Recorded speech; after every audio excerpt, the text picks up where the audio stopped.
నమస్తే జీవన రేఖ కార్యక్రమానికి స్వాగతం. తెలుగు రాష్ట్రాల్లో ఎంతో మంది రోగులకు ఆయుర్వేదంలో అత్యుత్తమ చికిత్సను అందిస్తుంది కపిల్ ఆయుర్వేద చికిత్సాలయం. ఆయుర్వేద హాస్పిటల్లో కపిల్ ఆయుర్వేద మాత్రమే 50కు పైగా పడకలతో గత 5 సంవత్సరాలుగా ఇన్ పేషెంట్స్ కు అంకిత భావంతో సేవ చేస్తూ సుమారు 7,000కు పైగా అన్ని రకాల వ్యాధులకు సాంప్రదాయ కేరళ పంచకర్మ చికిత్స అందిస్తూ అందరి మన్ననలు పొందుతుంది. సాంప్రదాయ ఆయుర్వేదిక పద్ధతుల్లో అనుభవజ్ఞులైన డాక్టర్ల పర్యవేక్షణలో రోగి వ్యాధులను తెలుసుకుని వాటిని శాశ్వతంగా నివారించేందుకు కృషి చేస్తుంది కపిల్ ఆయుర్వేద చికిత్సాలయం. అయితే వ్యాధులను బట్టి కాకుండా పేషెంట్ శరీరత్వాన్ని బట్టి ట్రీట్మెంట్ ఇవ్వడంలో ప్రత్యేక స్థానంలో ఉంది. ఇవాల్టి మన కార్యక్రమంలో కీళ్ల నొప్పులు, neck pain, back pain, cervical spondylosis, lumbar spondylosis సమస్యలతో బాధపడుతున్న రోగులకు సలహాలు, సూచనలు ఇచ్చేందుకు కపిల్ ఆయుర్వేద చికిత్సాలయం నుంచి పంచకర్మ స్పెషలిస్ట్ డాక్టర్ టిఎన్ స్వామి ఎండి గారు మనతో పాటు మన స్టూడియోలో ఉన్నారు. సో వారితో మాట్లాడదాం. దీనికి సంబంధించి అన్ని డీటెయిల్స్ కూడా తెలుసుకుందాం. అలాగే దీనికి సంబంధించి మీకు ఎటువంటి డౌట్స్ ఉన్నా స్క్రీన్ మీద కనిపిస్తున్న నెంబర్స్కి కాల్ చేసి మీ డాక్టర్ గారితో మాట్లాడి మీ ప్రాబ్లమ్స్ని క్లియర్ చేసుకోవచ్చు. Hello sir, welcome to our studio. So doctor గారు, ముందుగా ఆర్థరైటిస్ అంటే ఏంటి, వీటి లక్షణాలు ఎలా ఉంటాయి, ఎలా గుర్తించాలి? ఇది చాలామంది ప్రపంచంలో చాలామంది సఫర్ అవుతున్నారు ఆర్థరైటిస్ ప్రాబ్లంతో. అంటే ఇది జాయింట్ పెయిన్స్ యూజువల్గా ఏంటంటే డీజనరేషన్ ఆఫ్ ద జాయింట్స్, అంటే అరుగుదల, ఏజ్తో పాటుగా అరిగే వచ్చే స్టిఫ్నెస్ కానీ జాయింట్ పెయిన్స్ కానీ ఇదన్నీ కూడా మనకు వేర్ అండ్ టైర్ లాగా మనకు ఒక 40-50 ఇయర్స్ తర్వాత ముఖ్యంగా వెయిట్ బేరింగ్ మూవబుల్ జాయింట్స్లలో అరుగుదల అనేది ఉంటుంది. ఈ అరుగుదల అయినప్పుడు ఏంటంటే అక్కడ డీజనరేషన్, ఇన్ఫ్లమేషన్ రావడం మూలంగా ఈ నొప్పి మొదలవుతుంది. నొప్పి అంటే ఒక్కొక్కసారి ఏంటంటే మనకు నడిచేటప్పుడు కానీ, స్టెప్స్ ఎక్కేటప్పుడు కానీ, కూర్చొని లేచేటప్పుడు కానీ ఆ జాయింట్స్లలో ఇటు నొప్పి మొదలవుతుంది, స్వెల్లింగ్ కూడా వస్తుంది. సో దాని మూలంగా ఏంటంటే ఫస్ట్ మామూలుగా ఏదో మా ఎక్స్టర్నల్ అప్లికేషన్ ఏదో రాసుకుంటారు, ట్యాబ్లెట్ వేసుకుంటారు, తగ్గిపోయింది అనుకుంటారు. కానీ ఈ ఆర్థరైటిస్లలో కూడా చాలా రకాలుగా ఉన్నవి. సో అంటే దాదాపు 100కు పైన ఆర్థరైటిస్ ప్రాబ్లమ్స్ ఉన్నవి. కాకపోతే మనకు రొటీన్గా వచ్చేటివి మాత్రం ఒక 4-5 ఆర్థరైటిసే వస్తాయి. సో దానిలో ఏంటంటే పేషెంట్ మా దగ్గరికి వచ్చినప్పుడు మేము దాన్ని ఎగ్జామిన్ చేసేసి దాని హిస్టరీ అంతా తీసుకొని, ఎందుకంటే స్వెల్లింగ్ ఉన్నదనగానే మనం మామూలుగా లోకల్ ఎగ్జామ్ చేయాలి, ఎట్లా ఉంది ఆ స్వెల్లింగ్, ఏమైనా ఎయిర్ లాగా ఉందా, ఏమైనా ఫ్లూయిడ్ ఫామ్ అయిందా, ఏదైనా ఇంజురీస్ వల్ల ఏమన్నా వచ్చిందా, ఇవన్నీ హిస్టరీ తీసుకున్నప్పుడు మాకు తెలిసిపోతూ ఉంటుంది.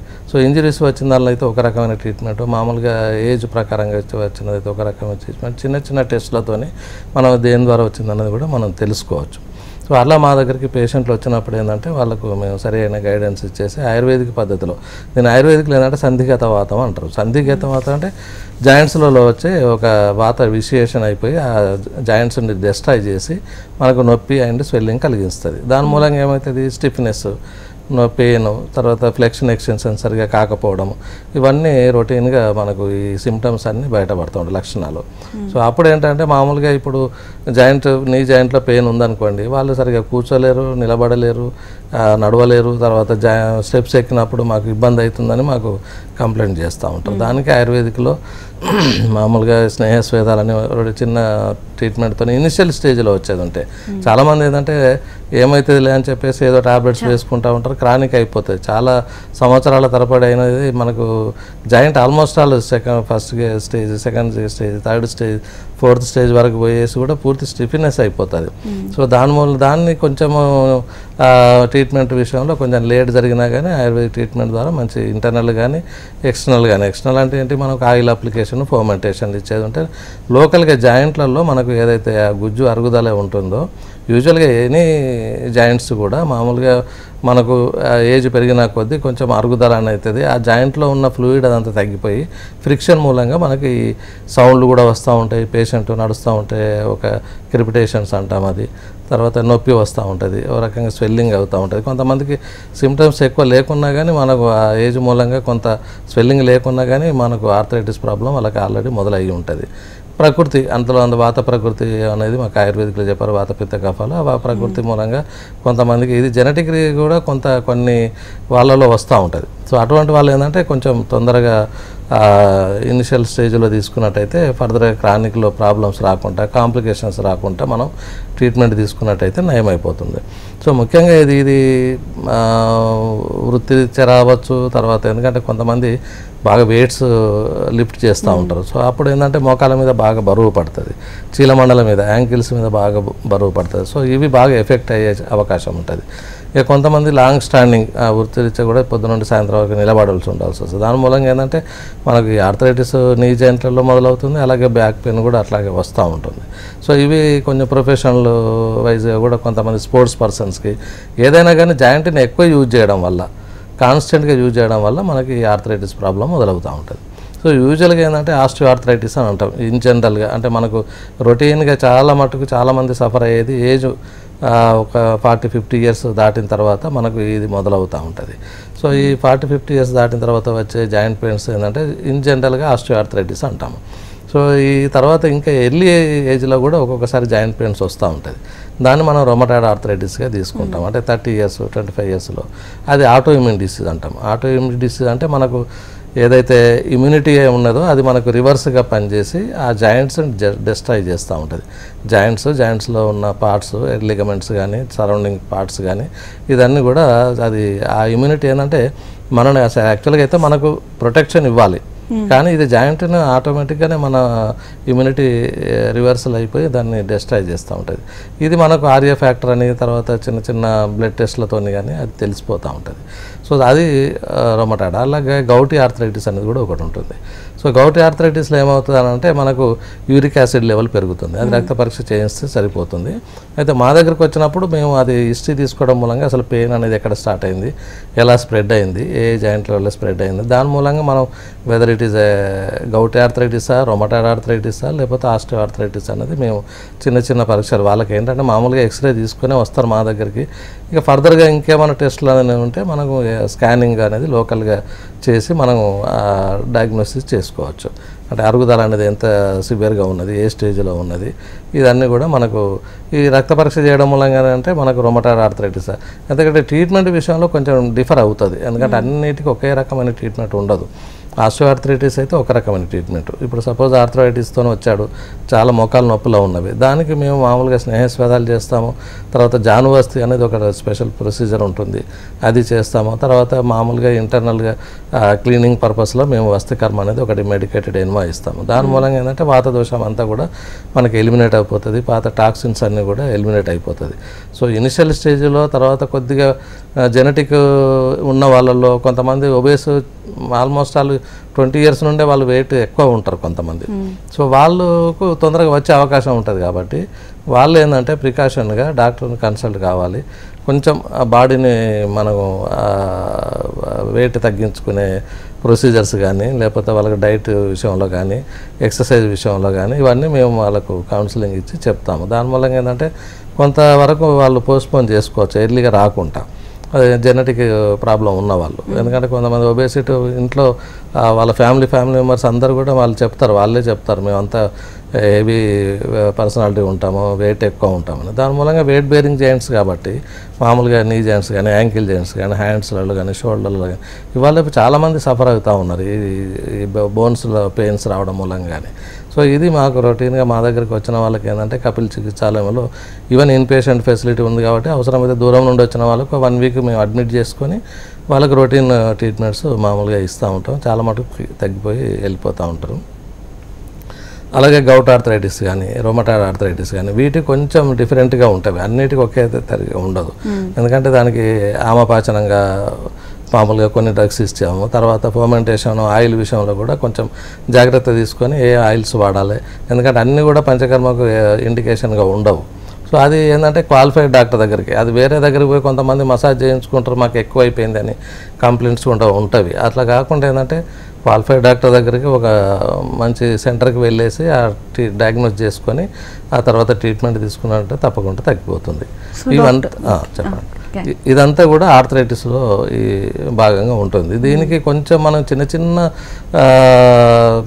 జాగ్రత్తలు తీసుకున్నట్టయితే మనం రాకుండా కూడా కొంతవరకు ప్రివెంట్ చేసుకోవచ్చు. అంటే ఒకటి వెయిట్ మేనేజ్మెంట్ అనేది ఒకటి, తర్వాత మామూలుగా ఇప్పుడు లైఫ్ స్టైల్ డిజార్డర్స్లలో బాగా ఏదైతే జంక్ ఫుడ్ తీసుకోవడం కానీ ఇట్లాంటివి కొంచెం అవాయిడ్ చేయడం, ఆల్కహాల్ కానీ స్మోకింగ్ కానీ ఇవి అవాయిడ్ చేయడం మూలంగా కొంతవరకు మనం పోస్ట్పోన్ చేసుకోవచ్చు, త్వరలో ఎర్లీగా రాకుండా ఉండడానికి కొరకు.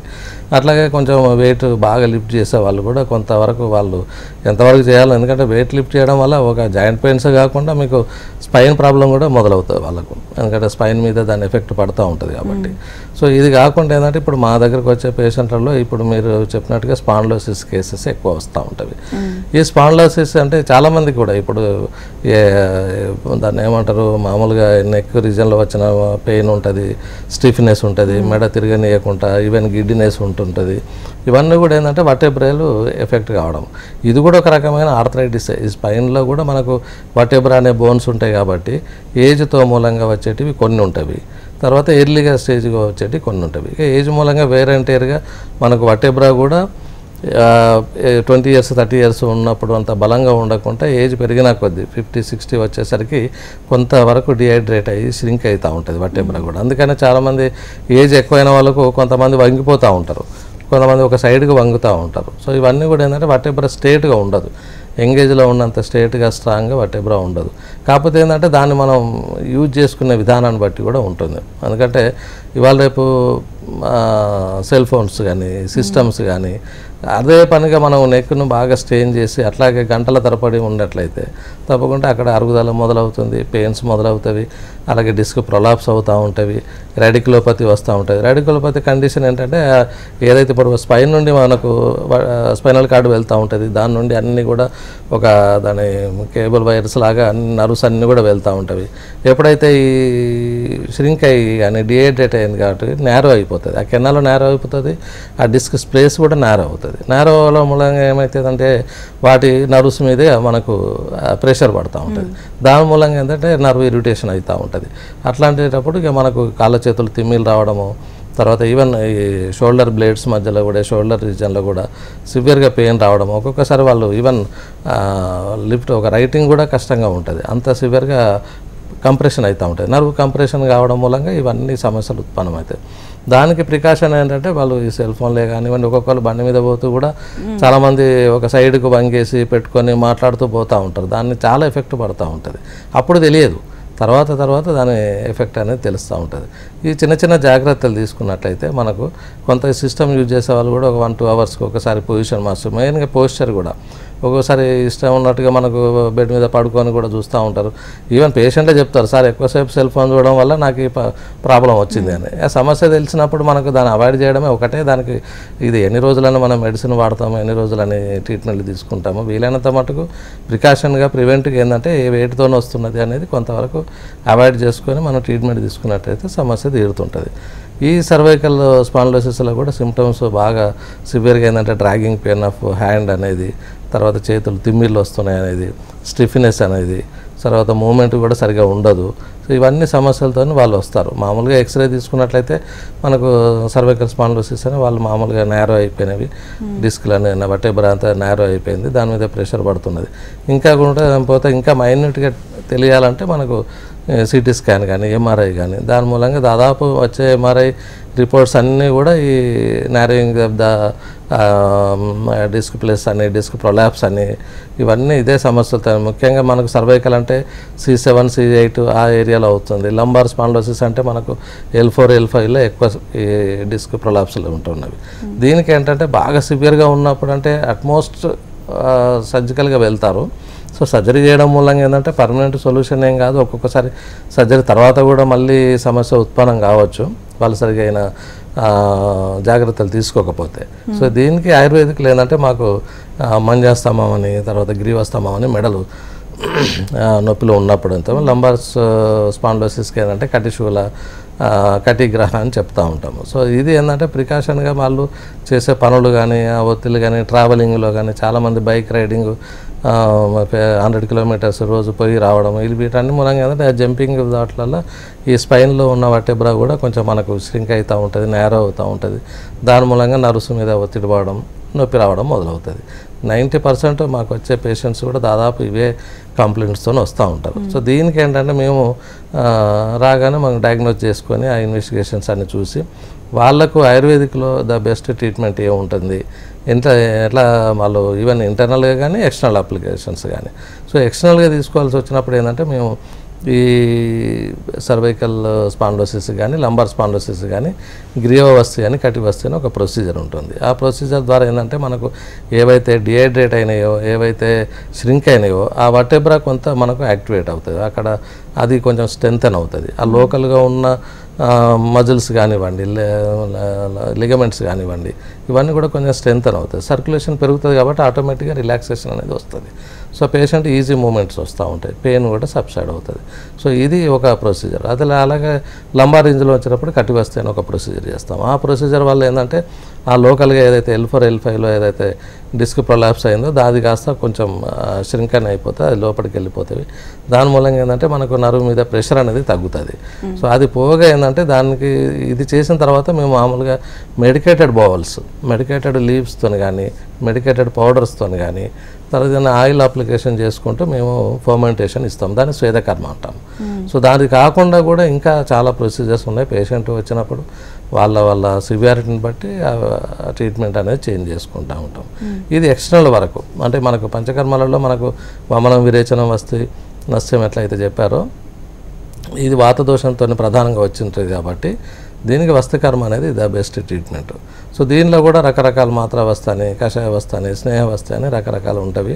అది ఎన్ని రోజులు చేయించుకోవాలి, ఎవరికి చేయించుకోవాలి, ఎంతవరకు చేయించుకోవాలి అనేది మేము వచ్చినప్పుడు పేషెంట్ను వాళ్ళ కౌన్సిలింగ్ చేసేసి వీలైతే ఇన్ పేషెంట్గా ఫెసిలిటీ అడ్మిట్ చేసుకుంటాము. లేదు అని అనుకుంటే ఈవెన్ ఓపీ బేస్లో కూడా వాళ్ళని రెగ్యులర్గా 7 days కానీ 14 days కానీ ఈ మనకు 21 days కానీ ఇలాంటివి మేము వాళ్ళకు షెడ్యూల్ ఇచ్చేస్తాము. సో దాని ప్రకారంగా వాళ్ళు 7 daysకి ఏ ట్రీట్మెంట్ చేసుకోవాలి, తర్వాత ఏం ట్రీట్మెంట్ చేసుకోవాలా, తర్వాత మొత్తం బాడీ ఒక రకంగా ఏంటంటే మొత్తం క్లీనింగ్, అంత టాక్సిన్స్ అన్నీ బయటకు వెళ్ళిపోతుంది.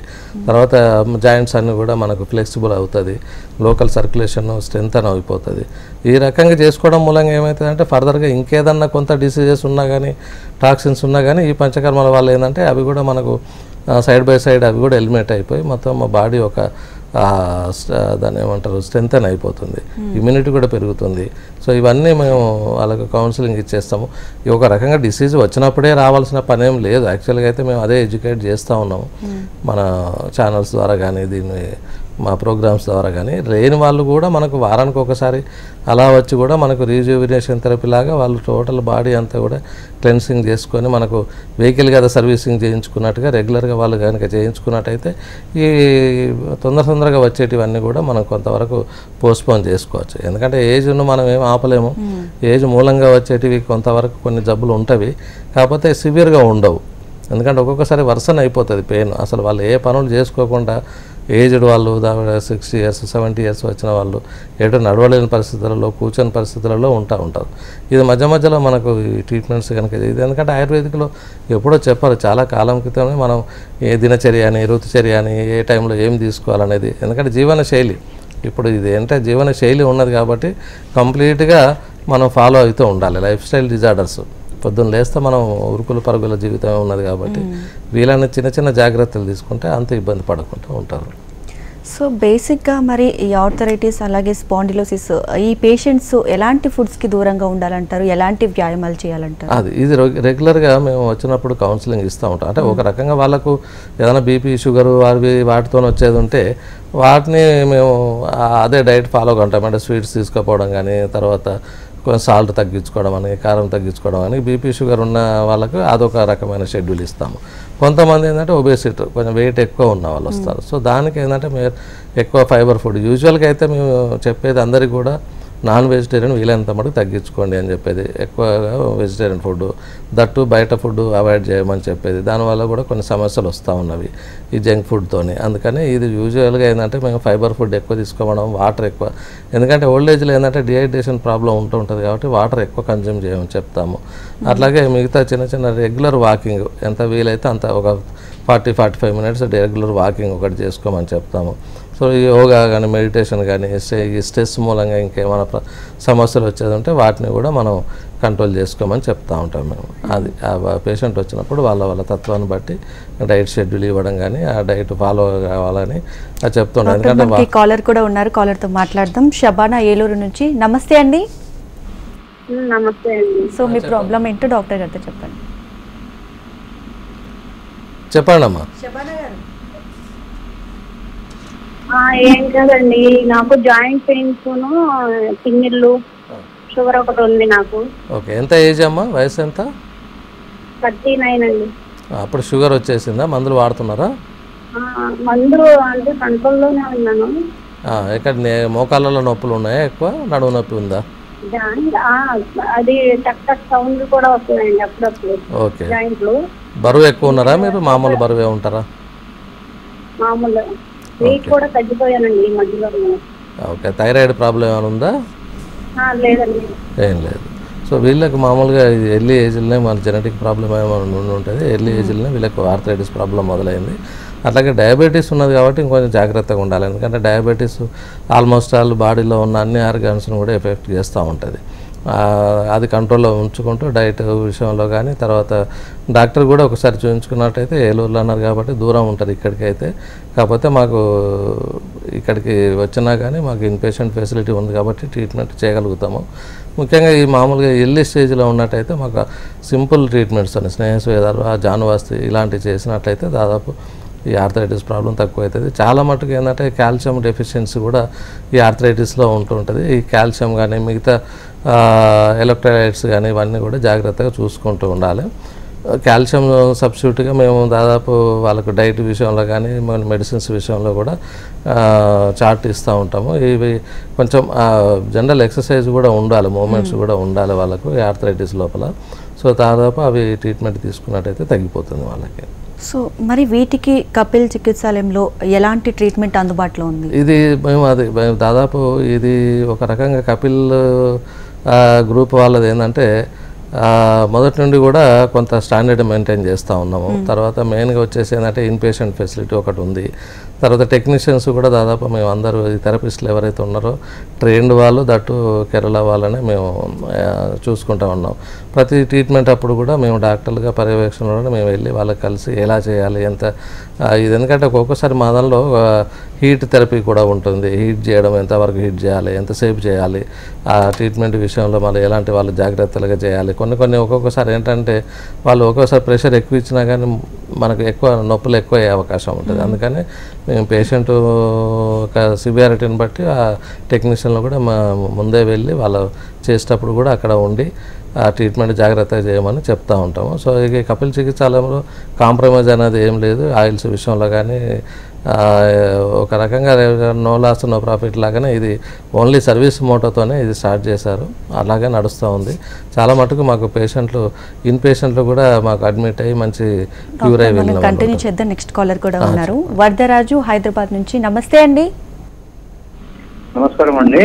చెప్పండి డాక్టర్ గారు. నమస్కారం అండి. నమస్కారం, చెప్పండి. నా ఏజ్ 50 years అండి. నాకు డయాబెటీస్ కూడా ఉంది. ఓకే. నేను మెట్లు దిగుతుంటే మోకాలు నొప్పి వేస్తా ఉందండి. ఎక్కిన దానికంటే దిగేటప్పుడు బాగా ప్రాబ్లంగా ఉంది. ఓకే, దిగలేకపోతాను. ఓకే. సో ఇది స్వెల్లింగ్ ఉందా జాయింట్లలో? స్వెల్లింగ్ ఏం లేదండి. రెండు జాయింట్స్ అలాగే ఉన్నాయా? ఎక్కువ రైట్ ఎక్కువ ఉంటుందండి, లెఫ్ట్ కొద్దిగా తక్కువ ఉంటుంది. బరువు మామూలుగానే ఉన్నారా? బరువు ఏమైనా ఎక్కువ ఉన్నారా మీరు? బరువు నేను 60 ఉంటానండి. 60. ఓకే. సో ఇది మామూలుగా ఎక్కడ ఉంటారండి? హైదరాబాద్లో ఉంటానండి. హైదరాబాద్లో ఎక్కడ ఉంటారు? కూకట్పల్లి. అది మాకు కూకట్పల్లిలో కూడా బ్రాంచ్ ఉంది. సో మీరు వీలైతే అక్కడ వెళ్ళి కన్సల్ట్ అయితే తీసుకున్నట్టయితే ఇంకా కొంచెం తొందరగా అవుతుంది. దీనిలో ఒక్కొక్కసారి ఏంటంటే స్టెప్స్ ఎక్కినప్పుడు ఆయన ఈజీగానే ఎక్కుతున్నారు అంటారు, దిగేటప్పుడే కొంచెం ప్రాబ్లం అవుతుంది. అంటే ఏంటంటే దాన్ని అక్కడ పట్టేసినట్టుగా ఉండాలి కదా, దిగేటప్పుడు కొంచెం జాగ్రత్త దిగుతామని చెప్పేసి జాయింట్ మీద ఎక్కువ ప్రెషర్ పడుతూ ఉంటుంది. సో లిగమెంట్స్ కానీ టెండాన్స్ కానీ వాటి మీద ఎక్కువ ఇది అవుతుంటుంది. సో దానికి జానువస్తి ఉన్న తర్వాత ఈ ఆయిల్ అప్లికేషన్ అండ్ పత్రపోటలని ఒక ఫర్మెంటేషన్ ట్రీట్మెంట్ తీసుకున్నట్టయితే తగ్గిపోతుంది. అలాగే కొంచెం డయాబెటీస్ కాబట్టి ఇట్లాంటివి తొందరగా వస్తూ ఉంటాయి డయాబెటీస్ వాళ్ళకి. ఆ డయాబెటీస్ని కూడా కొంచెం కంట్రోల్లో ఉంచుకోవాలి. దానికి కూడా ఆయుర్వేదిక్ ట్రీట్మెంట్స్ కూడా ఉన్నవి. దాన్ని కూడా వాళ్ళు డాక్టర్ని ఒకసారి కన్సల్ట్ అయితే లోకలే అంటున్నారు కాబట్టి మాకు అక్కడ డైలీ ఓపీ బేస్లో ట్రీట్మెంట్ తీసుకుంటే తగ్గిపోతుంది. సో వరదరాజులు గారు విన్నారు కదా, డాక్టర్ గారు చెప్పారు. సో కుకట్పల్లిలో కూడా అందుబాటులో ఉంది. సో మీరు వెళ్ళి కన్సల్ట్ అవి మీ ప్రాబ్లమ్ని అయితే సాల్వ్ చేసుకోగలరు. సో మరి ఇప్పుడు డయాబెటీస్ అని చెప్పారు మన వ్యూయర్స్. సో మరి దాన్ని ఏమైనా ఎఫెక్ట్ అయ్యే ఛాన్సెస్ ఉంటుందా ఫ్యూచర్లో ఉంటుంది. డయాబెటీస్లో ఏమవుతుంది అంటే మామూలుగా మనకి ఇమ్యూనిటీ అనేది తగ్గుతూ ఉంటుంది. సో దాని మూలంగా ఏంటంటే ఒక్కొక్కటి జాయింట్స్లలో కానీ మిగతా ఆర్గాన్స్ ఆల్మోస్ట్ ఆల్ హార్ట్ని కానీ ఐస్ని కానీ కిడ్నీస్ని కానీ అన్ని వాటిని కూడా ఎఫెక్ట్ చేస్తూ ఉంటాయి ఈ డయాబెటీస్. సో వీలైనంత మటుకు అది కంట్రోల్లో ఉంచుకోవాలి. డయాబెటీస్ డైట్ ఒకటి తీసుకుంటూ ఉండాలి.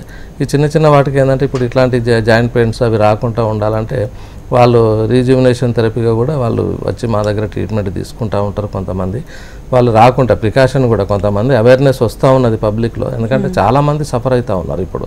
ఎందుకంటే వాళ్ళు ప్రొఫెషనల్ ఇచ్చే కానివ్వండి, లేకపోతే వాళ్ళు ఇంకా ఒబేసిటీ మూలంగా కానీ, వాళ్ళకు లైఫ్ స్టైల్ డిజార్డర్స్లో కానీ, స్ట్రెస్ మూలంగా కానీ, ఇవన్నీ కూడా ఒకదానికొకటి లింక్ అయి ఉన్నవి. ఇప్పుడు ఒక స్పాండిలోసిస్ కానీ, సర్వైకల్, లంబారు, ఆర్థరైటిస్ ఇవన్నీ కూడా మనకు. అందుకనే డాక్టర్ దగ్గరికి వచ్చినప్పుడు ఏంటంటే వాళ్ళు ఏవైతే మేము హిస్టరీ తీసుకున్నప్పుడు వాళ్ళకు సరి అయిన గైడెన్స్తోని ఈ ఫర్దర్గా ఏం ప్రాబ్లం రాకుండా మేము ట్రీట్మెంట్ చేస్తూ ఉంటాం.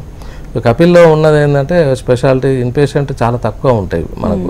ఇన్పేషెంట్తోని ఆయుర్వేదిక్ హాస్పిటల్స్ ప్రైవేట్లో చాలా తక్కువ ఉంటాయి. సో మా దగ్గర తక్కువ రేట్లో వాళ్ళకి ఇన్పేషెంట్ ఫెసిలిటీతోనే రెగ్యులర్గా నైట్ డ్యూటీ డాక్టర్స్తో పర్యవేక్షణ లోపల వాళ్ళకు రెగ్యులర్ ట్రీట్మెంట్స్ కేరళ టెక్నీషియన్స్తోనే మేము ట్రీట్మెంట్ చేస్తూ ఉంటాం కాబట్టి మాకు రిజల్ట్స్ కూడా మంచిగా ఉంటుంది. పేషెంట్స్ కూడా హ్యాపీగా ఉన్నారు. సో మరి ఇప్పుడు ఈ చెప్పిన ఇవి ఎవరైతే ఉన్నారో సో ఎలాంటి ట్రీట్మెంట్ చేసుకోవాలి? సో చెప్పినట్టు ఆయన ఏజ్ కూడా 50 పైనే ఉంది. సో వారికి ఎలాంటి ట్రీట్మెంట్? అదే జనరల్గా ఏంటంటే ఇప్పుడు వాళ్ళకి ఆర్థరైటిస్ ప్రాబ్లం అన్నారు. అంటే జాయింట్స్లో అంటే నీ జాయింట్స్లోనే నొప్పి ఎక్కువ ఉంది. సో అటువంటిప్పుడు ఏంటంటే ఓన్లీ నీ జాయింట్స్లోనే మాకు ట్రీట్మెంట్ చేయడానికి జాన్వస్తీ అని ఒక స్పెషల్ ట్రీట్మెంట్ ఉంది. దానికి వాళ్ళు పోయినప్పుడు డాక్టర్ ఒక లోకల్ ఎగ్జామినేషన్ కూడా చేయాలి. ఎందుకంటే అది ఏజ్తో పాటుగానే వచ్చిందా, ఇంకేదైనా ఇతరత్ర డిసీజెస్ ఏమైనా ఉన్నాయి. ఎందుకంటే ఈ జాయింట్ పెయిన్స్ అనేది చాలా డిసీజులలో కూడా మనకు జాయింట్లలో పెయిన్ వస్తుంది. సో అవి ఎక్స్క్లూడ్ చేసుకొని మేము ట్రీట్మెంట్ చేయాల్సి ఉంటుంది. వాళ్ళకు జానువస్తీ అనేది ఒకటి. తర్వాత లోకల్ ఫర్మెంటేషన్ ఆయిల్ అప్లై చేసిన తర్వాత మనకు ఫర్మెంటేషన్ చేసినట్టయితే స్వేదకర్మ ఫర్మెంటేషన్. ఆ ఫర్మెంటేషన్లో కూడా రకరకాలు ఉన్నాయి. మామూలుగా స్టీమ్ ఇచ్చేది ఉంటుంది, లేదంటే మనకు మెడికేటెడ్ లీవ్స్తోని బౌల్స్తోని మనకు ఫర్మెంటేషన్ చేసేది ఉంటుంది. తర్వాత పౌడర్స్తోని కూడా ఫర్మెంటేషన్ చేసేది ఉంటుంది. ఇది డాక్టర్ డిసైడ్ చేసుకొని ఆ పేషెంట్ యొక్క తత్వాన్ని బట్టి కాన్స్టిట్యూన్సీని బట్టి వాళ్ళకి ఈ ట్రీట్మెంట్స్ అనేది మేము సజెస్ట్ చేస్తాము. దాదాపు ఒక 1 వీక్ తీసుకుంటే మైల్డ్గా ఉంటే 1 వీక్లో మనకు ఆల్మోస్ట్ అలా క్యూర్ అయిపోతుంది. కాకపోతే ఫర్దర్గా ఇంటర్నల్ మెడిసిన్ కూడా మేము ప్రిస్క్రైబ్ చేస్తాము. ఆ ఇంటర్నల్ మెడిసిన్ ఒక 2-3 మంత్స్ రెగ్యులర్గా తీసుకున్నట్టయితే తగ్గిపోతుంది. ఫైనల్గా డాక్టర్ గారు ఇప్పుడున్న సిచ్యుయేషన్స్లో ఇప్పుడున్న జనరేషన్లో ప్రతి ఒక్కరు కంప్యూటర్ కావచ్చు, డ్రైవింగ్ లేకుంటే బరువు మోయడాలు వీటికే ఎక్కువ పరిమితం అవుతుంది. సో ఇలాంటి వారికి మీరు ఇచ్చే సలహాలు ఏంటి? అదే నేను అవును చాలా మటుకు ఏంటంటే కొంచెం ఇప్పుడు ఈవెన్ చిన్న పిల్లల దగ్గర నుండి స్కూల్ గోయింగ్ పిల్లల దగ్గర నుండి కూడా స్కూల్ బ్యాగులు మోయడం మూలంగా కూడా వాళ్ళకి ఆ స్పైన్ ప్రాబ్లం మొదలవుతుంది. వాళ్ళు పొద్దున్న వెళ్ళి సాయంత్రం వచ్చేసరికి ఫుల్ టైర్డ్ సమ్ అయిపోయి వాళ్ళు పడుకోవడము ఇది. కాకపోతే ఏంటంటే బాగా యూసేజ్ ఆఫ్ సెల్ ఫోన్లు ఎక్కువ ఉంటున్నది, కాన్స్టెంట్గా చూసుడు ఉంటున్నది. దాని మూలంగా ఏమవుతుందంటే మనకు నెక్ రీజన్లో స్ట్రెస్ ఎక్కువ పడుతూ ఉంటుంది. అలాగే సిస్టమ్ మీద కూర్చున్న వాళ్ళు ఒక 4-5 అవర్స్ నాన్ స్టాప్ అట్లాగే కూర్చొని ఉంటా ఉంటారు. మార్నింగ్ నుండి ఈవినింగ్ వరకు కూర్చునే వాళ్ళు ఉంటారు. That to effect the spine. So అట్లా కాకుండా ఏంటంటే వాళ్ళు కొంచెం దాన్ని రిలాక్సేషన్ కాక 1 అవర్కి ఒకసారి 2 అవర్స్కి ఒకసారి కొంచెం పొజిషన్ చేంజ్ చేసుకుంటూ కొంతసేపు నిలబడి నడవడం మూలంగా కొంతవరకు మనం ప్రివెంట్ చేసుకోవచ్చు ఇవి రాకుండా ఉండడానికి. అలాగే బరువులు ఎత్తడం అనేది మనకు శక్తికి మించి చేసినట్టయితే తప్పకుండా అది స్పైన్ మీద దీని మీద కూడా ఎఫెక్ట్ పడుతూ ఉంటుంది. అది చేస్తాను. Okay doctor. సో ఈరోజు జాయింట్ పెయిన్స్కి, నెక్ పెయిన్స్ ఇవన్నీ కూడా చాలా చక్కగా చెప్పారు. అలాగే మా వ్యూయర్స్ అడిగిన ప్రశ్నలకు కూడా మంచి సలహాలు ఇచ్చారు. Thank you doctor. ఓకే.